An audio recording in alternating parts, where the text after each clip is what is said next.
Officer Raymond Parker was having the worst day of his week, and it had barely hit 4 p.m. His wife had hung up on him mid-argument. Lunch had been a disaster. And now, someone had the nerve to spray justice for all across the precinct wall like it was some activist canvas. He hadn't even gotten out of his cruiser yet, and his blood pressure was already on the rise. That's when he saw her, a young black woman walked alone on the sidewalk of 18th Street, backpack slung casually over one shoulder, earbuds in, braided hair, clean shirt. Something about her calm annoyed him, like she didn't know the world wasn't hers to stroll through. He hit the lights and turned the wheel hard. The squad car screeched as it veered, blocking her path. She stopped, startled, pulling out one earbud. "You," he barked, already stepping out. "Hands where I can see him." Her brows furrowed. "What's going on?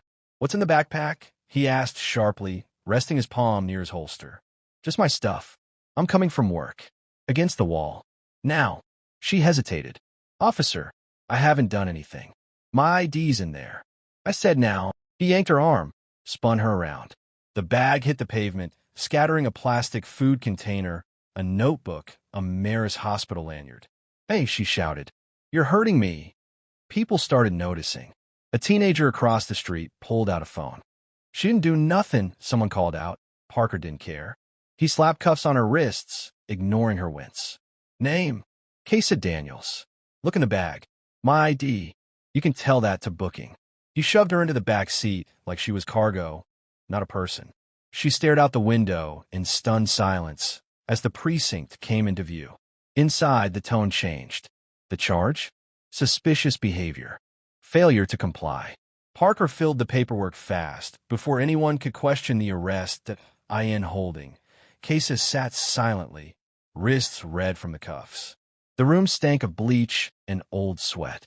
She tried to breathe steady to stay composed, but her chest was tight. Rage and disbelief coiled behind her ribs. That's when Parker reappeared. He stormed in like a man ready for a second round. "Thought you could get away with it, huh?" he sneered. "Play the victim?" Casa stood up slowly, meeting his eyes. Away with what? Existing. He slapped the wall inches from her face. "Don't play smart with me." "I don't have to," she replied. "You've already decided who I am." He lunged, grabbed her by the arm, yanking her off the bench. "When I'm talking to you, you stand. You're assaulting me. Shut up," he barked, slamming her against the wall. Her shirt lifted slightly. That's when he saw at point 3 bold letters inked into the side of her neck. NSW. Encircled by a laurel wreath. Neat. Permanent. Familiar. Parker's grip loosened as if the tattoo burned. He stumbled backward, color draining from his face. Casa turned her head slowly. "You recognize it, don't you?" He couldn't answer. "That's what I thought," she said, her voice cutting through the stale air. Parker's eyes stayed locked on the tattoo. That mark, those letters, it couldn't mean what he thought. "Not her. Not here. Not this."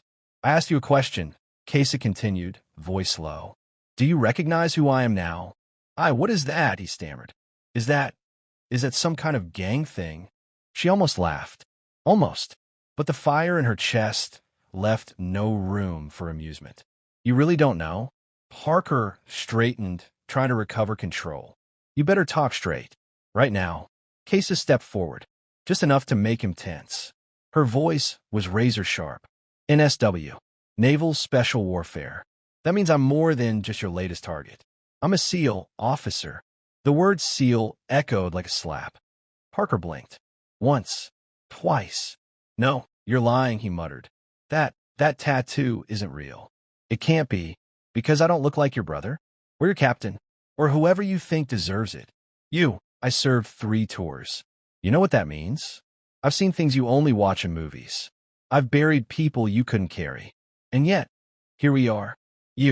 Me, in a pair of cuffs you put on someone you should have saluted. He said nothing. His jaw clenched. She saw it, his mind racing to rewrite everything he thought he knew, trying to place her into one of his pre-approved boxes.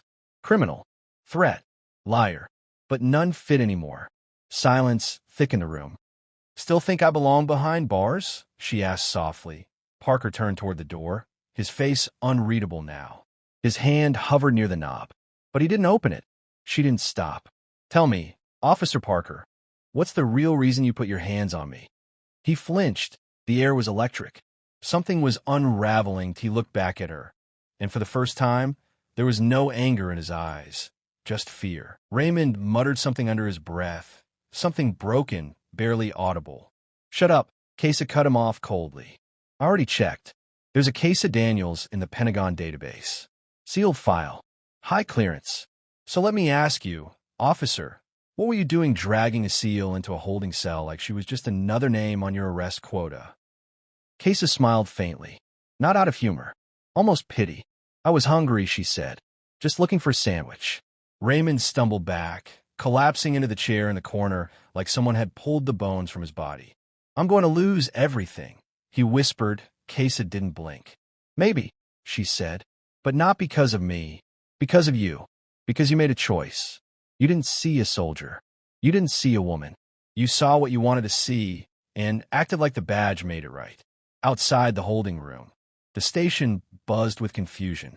The front desk picked up a routine call until it wasn't. We've got Casa Daniels in custody, the dispatcher said. Static. Then repeat that.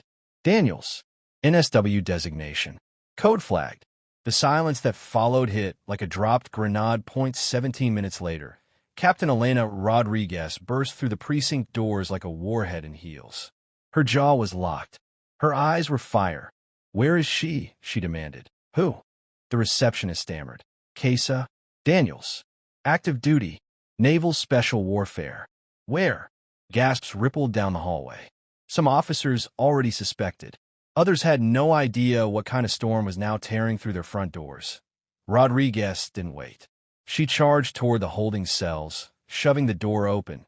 Inside, Parker sat in defeat. Casa stood tall, wrists still cuffed, silent but unshaken. Rodriguez took one look and understood everything. Uncuff her. Now. No one moved. I said now. A young officer rushed in, his hands trembling as he fumbled the cuffs open. Parker didn't move. Didn't speak. Rodriguez turned on him like a blade. What did you do? I didn't know, he stammered. She looked suspicious. Rodriguez exploded. Suspicious of what? Breathing? Walking? Existing while black. Murmurs turned into whispers. Officers leaned in. Phones came out. Someone was recording. Rodriguez snatched the arrest report from a nearby desk, scanned it, and tore it in half. This is garbage. You fabricated half of it and imagined the rest. There's no weapon, no threat, no evidence. What there is a hate-fueled attack on a special forces operative. She faced him, no longer yelling, just cutting. You're going to answer to internal affairs, the Department of Defense, and maybe a federal court. Parker stood suddenly, his voice cracking. This is a setup. No one told me who she was. And what if she wasn't? Rodriguez cut in, her voice rising. Does that excuse anything you did? For a long moment, no one spoke. Casa broke the silence. Calm, sharp. I don't need anyone to fight my battles, Captain. But I appreciate that you've got more spine than most of these uniforms combined.